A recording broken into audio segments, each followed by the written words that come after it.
बच्चों यहाँ पे मैं PYQ previous year JEE main का क्वेश्चन डिस्कस कर रहा हूँ। इसमें ये क्वेश्चन है द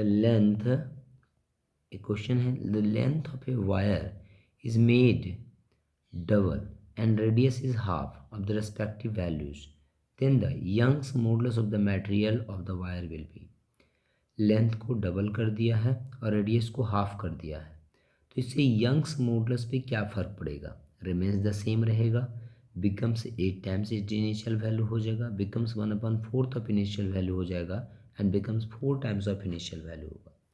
तो बेटा आंसर इसका है कि जो यंग्स मॉडुलस होता है,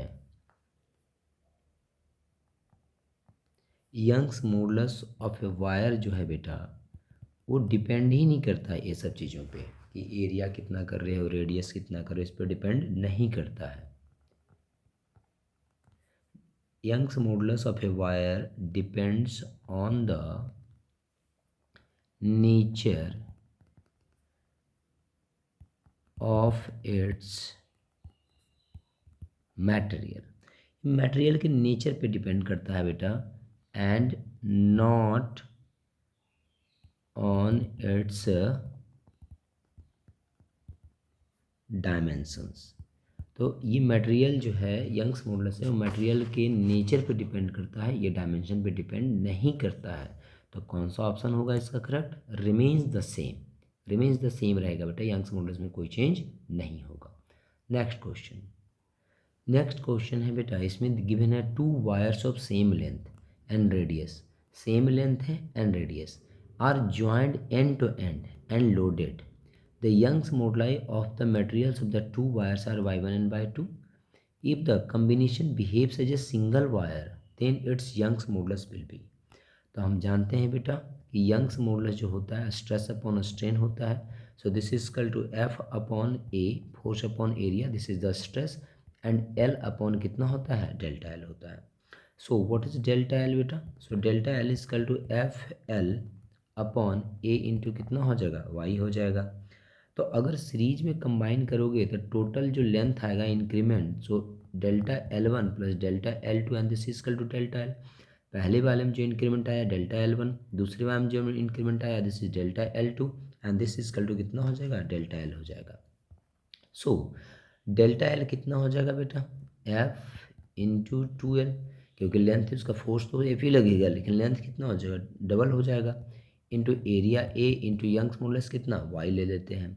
so this is equal to ये कितना हो जाएगा? This is FL upon A into Y1 and delta L2 कितना हो जाएगा? दिस इज FL, क्योंकि लेंथ सेम था ना, एरिया सेम था, तो A इंटू कितना हो जाएगा? Y2। अब यहाँ से F cancel, A cancel, L cancel, तो क्या बच गया? 2/y equal to 1/y1 plus 1 कितना? y2। So this equal to 2/y equal to y1/2, यहाँ पे क्या ले लेंगे? LCM. So this is y1 plus कितना? y2। So y is equal to कितना हो जाएगा बेटा? सो this is 2y1/2 divided by, यहाँ पे हो गया y1 प्लस कितना? y2। This is the answer, यह हो गया आपका आंसर। नेक्स्ट क्वेश्चन यहाँ पे देखें बेटा, तो नेक्स्ट क्वेश्चन में है कि the force required to stretch a wire of cross section 1 centimetre square to double its length will be given Young's modulus of the wire. तो यंग्स मॉडुलस आपको गिवन है 2 इंटू 10 पर कितना? 11 न्यूटन पर metre square. ठीक है, हम जानते हैं बेटा कि Young's modulus equal to force upon area into L upon कितना होता है? Delta L। तो स्ट्रेस अपॉन स्ट्रेन होता है, सो फोर्स इजकल टू कितना हो जाएगा बेटा? So force equal to YA delta L upon कितना हो जाएगा? L। So this equal to यहाँ पे आ जाएगा यंग्स मॉडुलस 2 इंटू 10 पर 11 इंटू एरिया कितना गिवन है? ठीक है, तो cross section area 1 centimetre square है, तो 1 सेंटीमीटर स्क्वायर है, इसका मतलब क्या हो गया?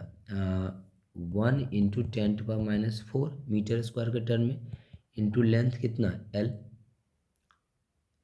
सॉरी चेंज इन लेंथ बोला है ना कि डबल इट्स लेंथ हो गया, तो चेंज इन लेंथ कितना हो गया? L।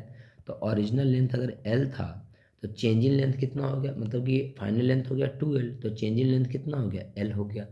L कट गया बेटा यहाँ से। सो F इक्वल टू कितना बचा यहाँ पे तुम्हारा 2 × 10⁷ this is Newton, this is the answer.